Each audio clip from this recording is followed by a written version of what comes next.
My name is Jim Fleming, and this is Our Sunday School. Our Sunday School is part of Stuart Heights Baptist Church in Chattanooga, Tennessee. To prepare for this lesson, please go to OurSundaySchool.com for a copy of today's handout. Now, let's get to this week's lesson. Well, good morning, and welcome to Our Sunday School. Glad you guys are with us this morning. We're in Mark chapter 16, getting into the text today. I'm excited about that. So if you got your Bibles, flip over there if you would. I think the plan is to cover the first few verses today. Miss Amy Vlosin, I am so pumped. It's one of my favorite Sundays of the year. I know that for sure. She's on tap to speak for us next week.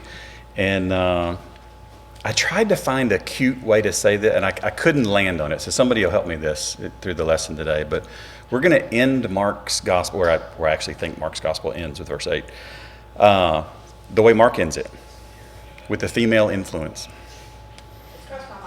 Yeah, and that's kind of neat, huh? That's kind of neat. All right. No pressure, that's right, no pressure. You got to land the plane. It's okay. The tomb is empty. That's the important part at this point. All right, so in Mark chapter 16, we're going to go through our process. If you didn't grab a handout on the way in, you might want to grab one. I'm going to be making references to several things on the handout today. You can also find those at OurSundaySchool.com, so feel free to go there to grab one. But we're going to walk through, and we'll talk just a smidge about 1 through 8, verses 9 through 20. But I want to plant a seed today for, Lord willing, 2 weeks from today, and really press hard into that concept of variance in the alternate endings, because I've tried to lay the groundwork for the first 161 weeks so that we would not lose our ever-loving minds when we got to the end of Mark and understand how this stuff actually works. So if you've got questions, if you've got comments, if you've got thoughts, if you've got things you've been praying about, thinking about, really lean in and engage in a couple of weeks on that. I would love to talk through that. So let's read through all of Mark chapter 16. And as I did last week, I will read verses 9 through 20, even though in the ESV they have double brackets around them, which is kind of like, caution, we're about this. So let's read Mark chapter 16. So when the Sabbath was past, Mary Magdalene, Mary the mother of James, and Salome brought spices so that they might go and anoint him. And very early on the first day of the week, when the sun had risen, they went to the tomb. And they were saying to one another, "Who will roll away the stone for us from the entrance of the tomb?" And looking up, they saw that the stone had been rolled back. It was very large. And entering the tomb, they saw a young man sitting on the right side, dressed in a white robe, and they were alarmed. And he said to them, "Do not be alarmed. You seek Jesus of Nazareth, who was crucified. He has risen. He is not here. See the place where they laid him. But go, tell his disciples and Peter that he is going before you to Galilee. There you will see him, just as he told you." And they went out and fled from the tomb, for trembling and astonishment had seized them. And they said nothing to anyone, for they were afraid. And then the disputed text, verses 9 through 20. Now when he arose early on the first day of the week, he appeared first to Mary Magdalene, from whom he had cast out 7 demons. She went and told those who had been with him, and they mourned and wept. But when they heard that he was alive and had been seen by her, they would not believe it. After these things, he appeared in another form to 2 of them, as they were walking into the country. And they went back and told the rest, but they did not believe them. Afterward, he appeared to the 11 themselves as they were reclining at table, and he rebuked them for their unbelief and hardness of heart, because they had not believed those who saw him after he had risen. And he said to them, "Go into all the world and proclaim the gospel to the whole creation. Whoever believes and is baptized will be saved, but whoever does not believe will be condemned. And these signs will accompany those who believe. In my name they will cast out demons. They will speak in new tongues. They will pick up serpents with their hands. And if they drink any deadly poison, it will not hurt them. They will lay their hands on the sick, and they will recover." So then the Lord Jesus, after he had spoken to them, was taken up into heaven and sat down at the right hand of God. And they went out and preached everywhere, while the Lord worked with them and confirmed the message by many accompanying signs. So Mark chapter 16. So I said just a second ago, we're going to walk through the first few verses here in Mark chapter 16. So let's look at verse 1.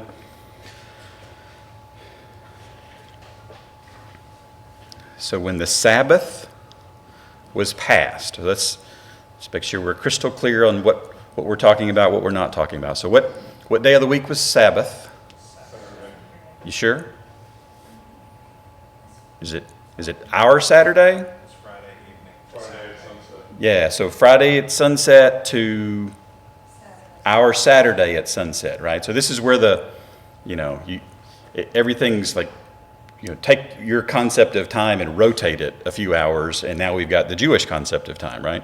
So when the Sabbath was passed, so what time is that on our clocks? About 6 p.m.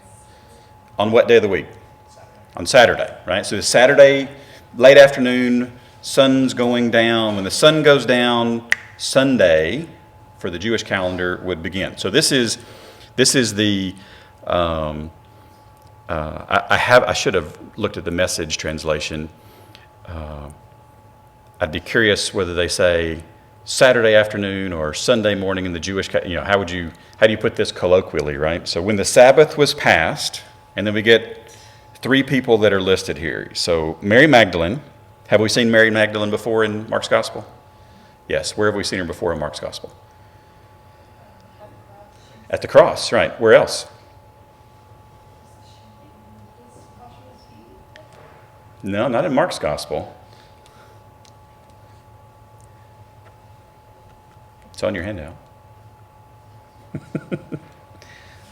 The brackets actually do have information that is helpful, believe it or not, yes.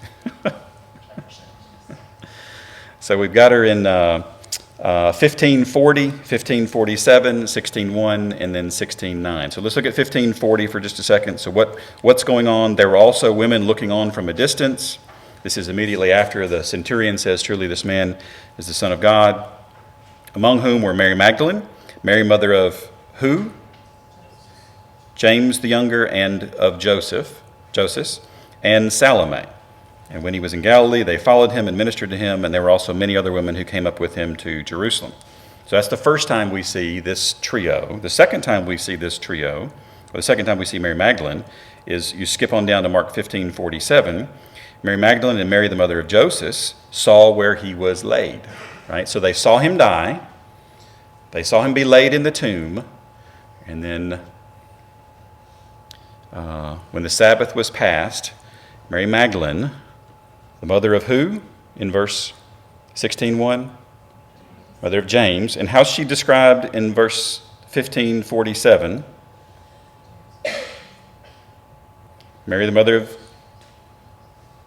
Joseph. You're like, wait, is this the same person? Okay, let's back up and look at 1540. Mary Magdalene and Mary, the mother of James the younger, and of Joseph. All right. Cool. Right, so we've got a couple of different ways to describe what we think pretty clearly is the same person. So why would we describe the same person different ways? All right, so let's rewind for just a second. I've asked you this question, I think 2 or 3 times in our unconsciously long series. Was Mark one of the 12 apostles? No. I love the authoritative, I know this answer, and I will say it clearly.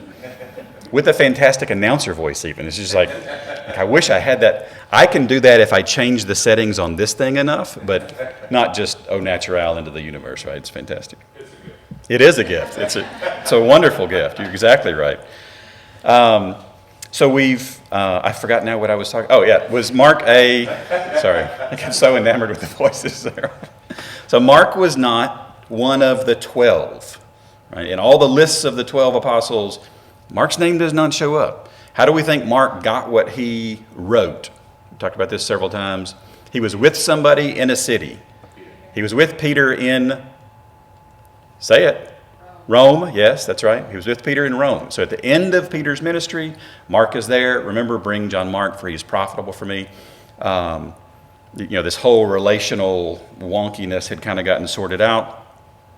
So Mark is listening to different inputs to write his gospel. And the most of the commentators would say something akin to Peter was not the only person that Mark would have talked to.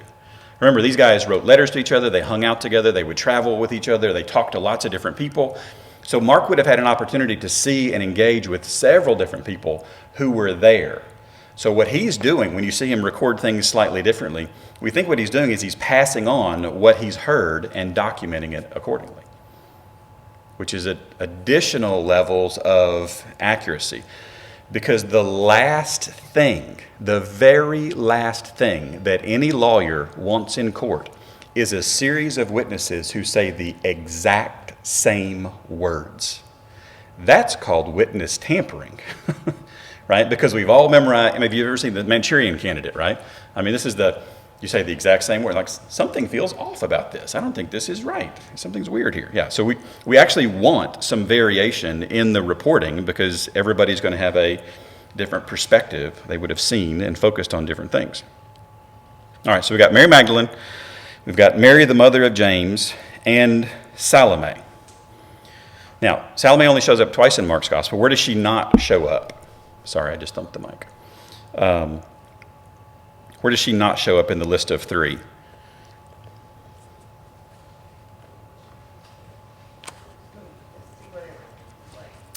When they saw where he was laid, right? So Mary Magdalene and Mary, the mother of James and Joseph, saw where he was laid, but Salome didn't necessarily see that. You're like, okay. So now we have somebody else who can attest to part of the story. This is really good. Again, if all three of them were, this is an opportunity for collusion. But now you've got somebody who was there for parts. Well, I can attest to this and I can attest to this. Well, that's good. I think it's actually helpful that they can attest to the beginning and the end. So we've got these three ladies. When the Sabbath was passed, Mary Magdalene, Mary the mother of James, and Salome bought spices. All right. So if you are purchasing something, what does it imply that you have? Money. Okay, good. Now we've gotten to it. Like, yes, this is a universal truth. If you purchase something, it seems like you have something to purchase with. So let's flip over to Luke chapter 8, just to remind ourselves real quick. Luke chapter 8. We'll look at verses 1 through 3. Hello, Miss Nancy Miller and Tim Archer. Good to have you all with us this morning. I've realized I've forgotten to say hello to the people online, so they're not in the room, so that's sorry. It's just like I'm getting feedback off my iPad here. So Luke chapter 8, verses 1 through 3. So soon afterward, he hears Jesus, went on through cities and villages, proclaiming and bringing the good news of the kingdom of God.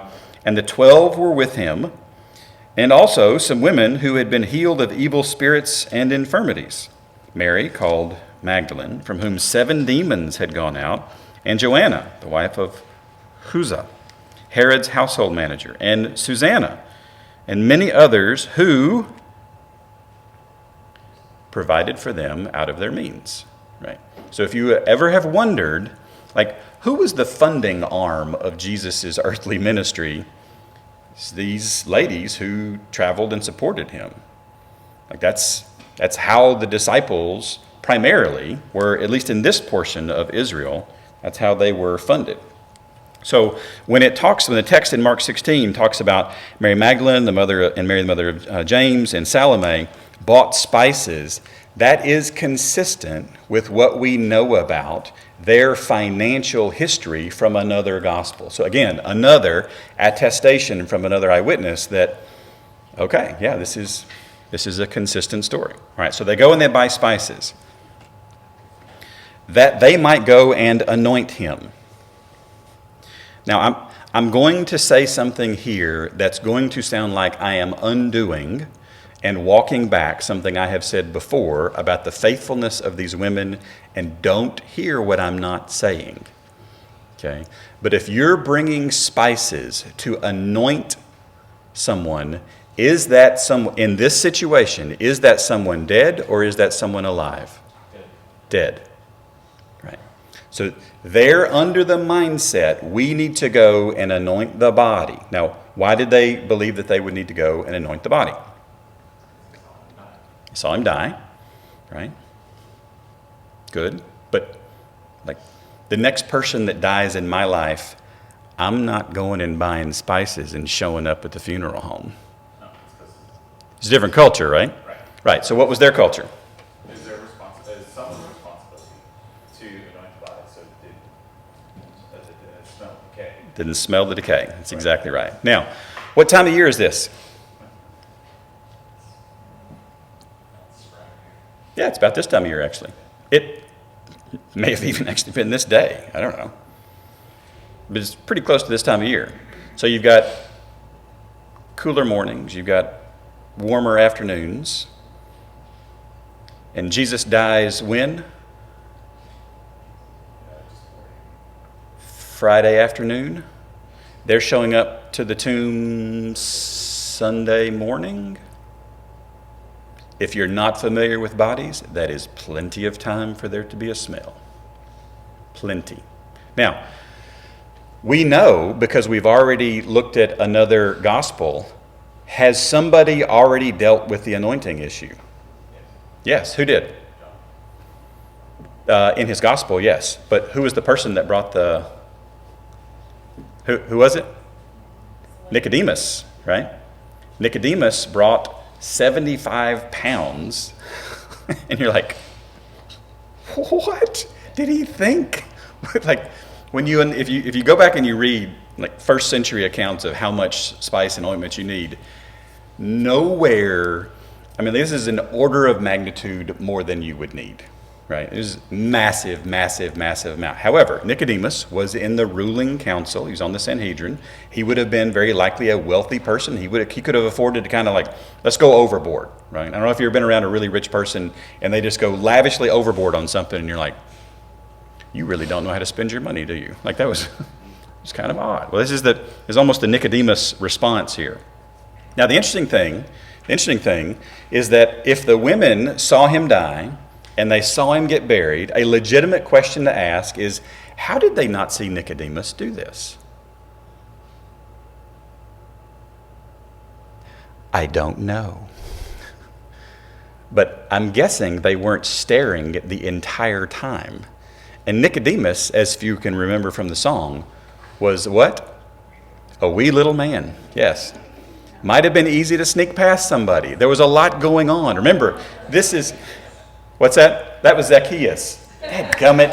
That worked so well, too. You came up short. Oh, there it is. If you didn't hear that online, Dave Barber said I came up short. So that's fantastic, yes. So thank you for somebody following along with the awful joke, and thank you for somebody actually knowing the Bible. So there's that. There we go. Yeah, so we're not entirely sure why Mary didn't see Nicodemus, but Nicodemus had actually already done this, which is it's so cool. The people that God uses after Jesus' death are not the people you would expect from reading through the Gospels. You are not going to expect two members of the Sanhedrin to show up and care about the dead body and make sure it's buried according to Jewish custom. You are not going to expect, because they really aren't mentioned that often. Like the text I just read you in Luke is pretty much a great big chunk of the testimony that the women have throughout the actual ministry of Jesus Christ before the resurrection. Like that's the biggest chunk in the gospel of what they were up to and what they were doing. So you would not expect them to be but if you've ever read the Bible, you get an awful lot of what you don't expect, right? I wouldn't expect God himself to bridge the gap that man created because of man's sin. I wouldn't expect God himself to leave heaven to go and engage in all of this mess to save us. I wouldn't expect God to do so. Like almost every single page in the scripture, you can go, I didn't see that coming. I don't think that's what I would have expected. Right? It's this beautiful, beautiful story again and again and again of I wouldn't expect that, I wouldn't expect that, I wouldn't expect that. Now, in every single commentary that I read on this text, the spices so that they might go and anoint him, there was some variation of this sentence. The women were too late, not because of the stink, but because of his absence. And that's just awesome. Right? Talk about not getting what you didn't, he's been saying over and over and over, and even in Mark's gospel, which is like if there was a redacted version of the gospel, I mean, it's Mark, right? This is as short as it gets. Over and over and over in Mark's gospel, they're going to torture me, they're going to do this, they're going to crucify me, and in 3 days I will rise. In 3 days I will rise. In 3 days I will rise. Over and over and over again. And yet they brought spices. So I'm not throwing them under the bus, right? Please don't hear that. They showed up. You know what? I'd have very likely, almost certainly, been huddled up with the 11, scared out of my mind, worrying what the Romans were about to find us, right? Because my rabbi just got crucified for what Pilate believed to be was insurrection. So who are they coming after next, right? There is, if you read like commentators in the last 10 years, you see a lot of trauma and PTSD language that are woven into what these folks would have been experiencing.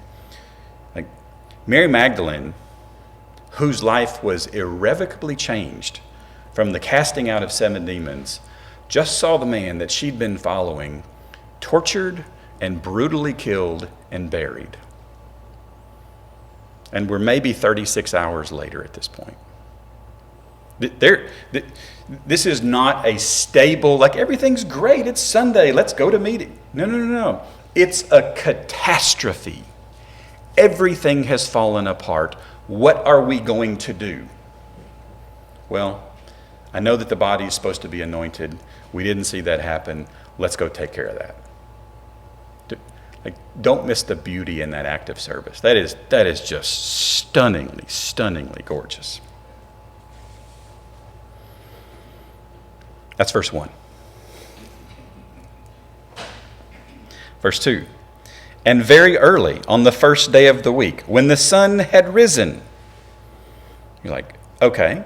So they bought spices like our day, Saturday evening. The next morning, and you can go through and look at the different Gospels. The different Gospels, almost all of them have like a slightly different phrasing of this, but they all reconcile. Like there is not a chronological issue with the way the Gospels describe this. So very early, the first day of the week, when the sun had risen, and this is classic Mark language. When you say something and then you say it a slightly different way, and then you say it in a slightly different, you're like, we got it, man. I understand what this is going. So Mark does all this wonky repetition of things. But this word for the sun had risen, that word only shows up one other time in Mark's gospel. Let's flip over to Mark chapter 4, verse 6.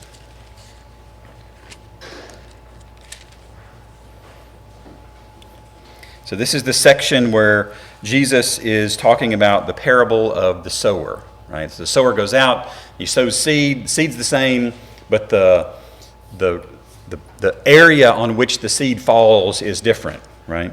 So we've got in verse 4, some seed fell along the path, the birds came and devoured it. Verse 5, other seed fell on the rocky ground where it didn't have much soil, immediately sprang up since it had no depth of soil. Verse 6, and when the sun rose, that's the word, it was scorched. Since it had no root, it withered away. You telling me you think it's an accident Mark uses that word for withered away when the 11 have scattered and ran? I don't think it's an accident. I think Mark is linking these two concepts here. Like, the sun just came out, right? All the power and the might of the Roman Empire just came raining down on Jesus' head.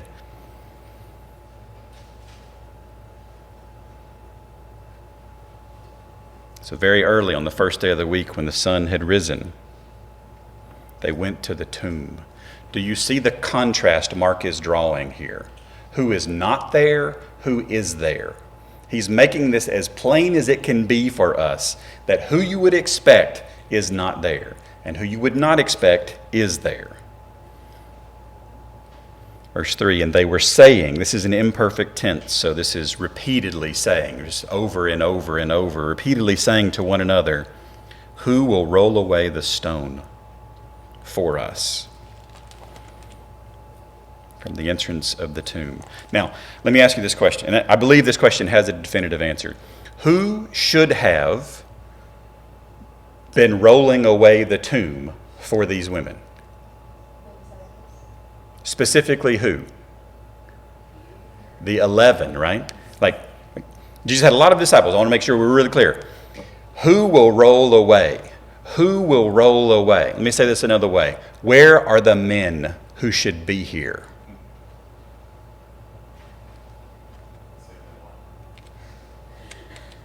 You can go to almost any church in America, and the number of women in the room will almost always exceed the number of men in the room. Almost always. It's not a new phenomenon. It's something quite old. So they were saying to one another, who will roll away the stone? This word stone has an interesting history in Mark's gospel. The first time it shows up is in Mark 5:5. Flip over there for just a second. You should just be a page or two off.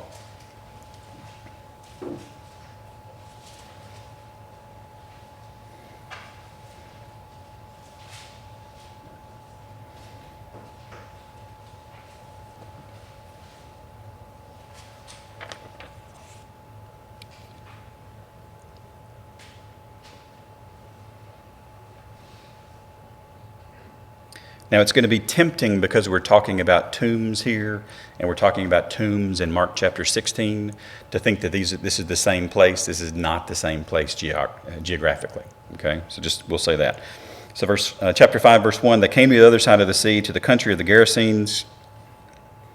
And when Jesus had stepped out of the boat, immediately there met him out of the tombs a man with an unclean spirit. He lived among the tombs. Like, this is Mark going, this is as weird as it gets, guys, right? Because do you know anybody that not hangs out, not visits frequently, not checks in on someone who is buried there, but lives in a graveyard? Like, that is a high bar for something is not right. Okay? Like a very, very high bar. He lived among the tombs. And no one could bind him anymore, which implies that they've been trying, not even with a chain. They tried that, didn't work.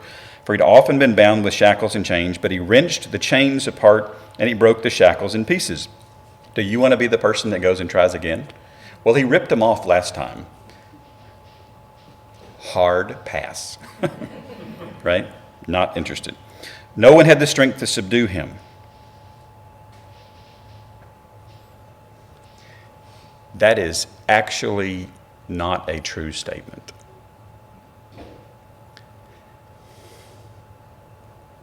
He's about to meet the man who could subdue him.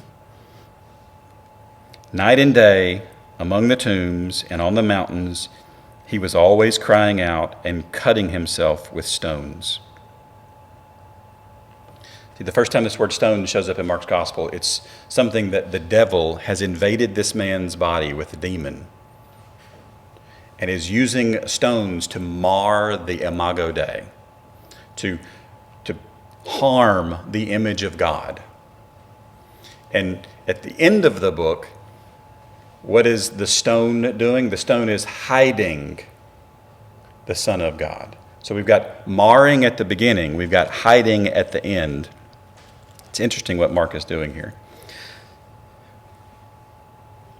Mark 12, verse 10 is the next time stone shows up in Mark's gospel.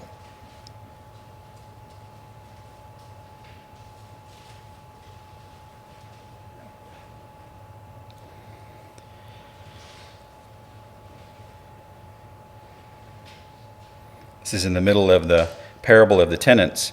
Have you not, this is Jesus speaking here, have you not read this scripture? The stone that the builders rejected has become the cornerstone. And this was the Lord's doing, and it is marvelous in our eyes. Who's this stone that the builders rejected? That's Jesus, right? And it has become the cornerstone. And oh, by the way, we moved a stone in the process of showing who the cornerstone was.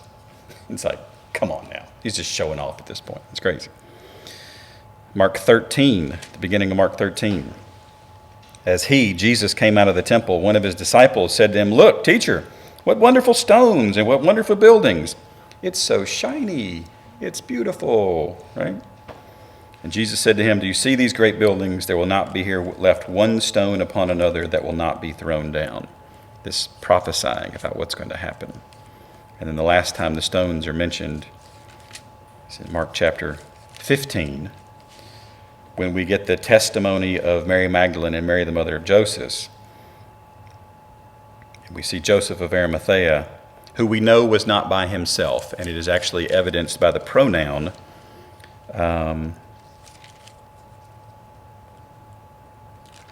It is evidenced by the I'm sorry, hang on. I lost it.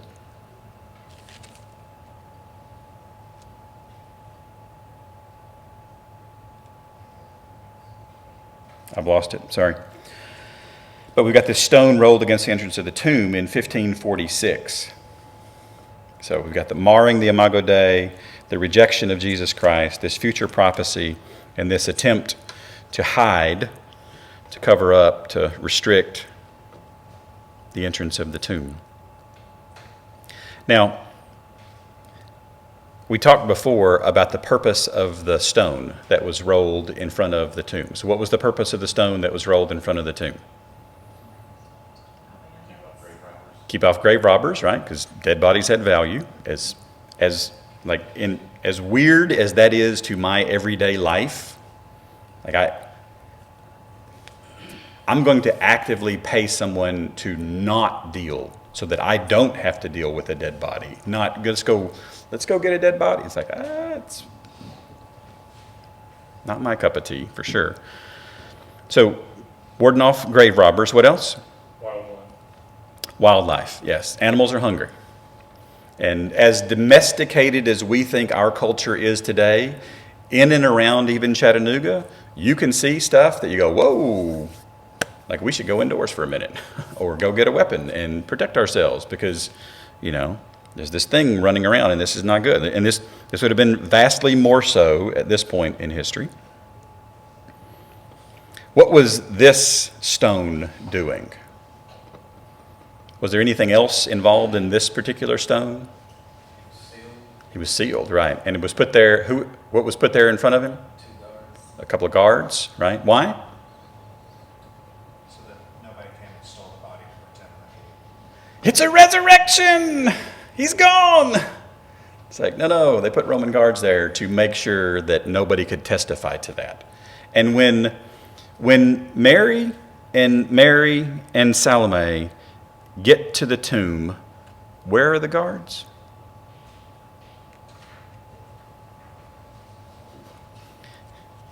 This is not in the text. I'm going to step over here. I think they were running away for fear of retribution from the Roman Empire because they had just spectacularly failed at their assignment. And the tomb is empty, right?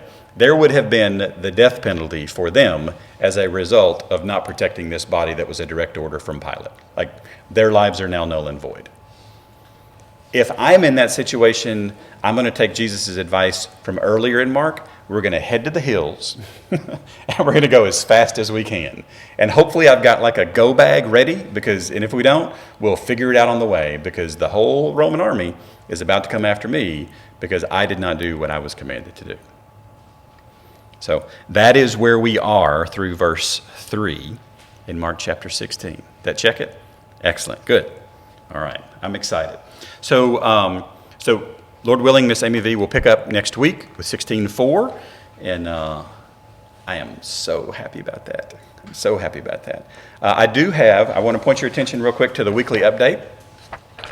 This one I have actually written on. So I want to share 3 prayer requests, if I can, with you real quick. So one is for Miss Amy V this week as she prepares. Please. Yes. 2 is I mailed a letter. It was kind of a funny letter with an attachment last week to Holman Bible Publishers, and asking them for permission to quote the entire text of Philippians in our next series. So this is like 6 months worth of handouts for our Sunday school. I would appreciate you guys praying that either they say yes or some other publisher says yes, so that we can pick a Bible translation and quote it and use it and make the handouts really, really easy. So that would be really helpful for me. And Mom, thanks for being here today. I appreciate that. I finished yesterday. This will be there's no formatting to this, so it'll be a lot longer and prettier and all that later. But this is our Talking About the Bible series that I have turned into it's not a book. It's like 10,000 words. It's a booklet, right? An extended pamphlet. I don't know. Whatever. Is there a term for this? Like 10,000 words? And a booklet. Booklet sounds good, right? So this will be something small, and we will likely go through this as soon as we finish Mark, before we get into Philippians. So that'll be the next sequencing. I think June will probably be talking about the Bible, refresh, deep dive, really soaking through the different steps, and then, Lord willing, maybe July time frame, starting Philippians. So I am excited about all of that. But and I have never been 6 months ahead on studying before in my entire life for anything. So there's that. But I would appreciate your prayers on that. So if you would, make sure your name is at the bottom of the handout so we can take attendance this morning. If you've got any prayer requests for this week only, there's a section for that. There's a section for new prayer requests that will be ongoing that I would add to the right-hand side. So pick a section, pray over those. And if you look at the upcoming events, the DV there is Lord willing. So Amy's next week. I've got the next 3 weeks, but that May 29th, we're going to do a review of Mark, and we're going to partay. Okay? So cake, balloons, streamers, I don't know, whatever. It'll be a mess to clean up is all I know. So it'll be all right. But for those of you that are interested in coming, May 29th will be a party Sunday. Because after I think it's 166 weeks, we deserve a party, dang it. So we're going to have a party.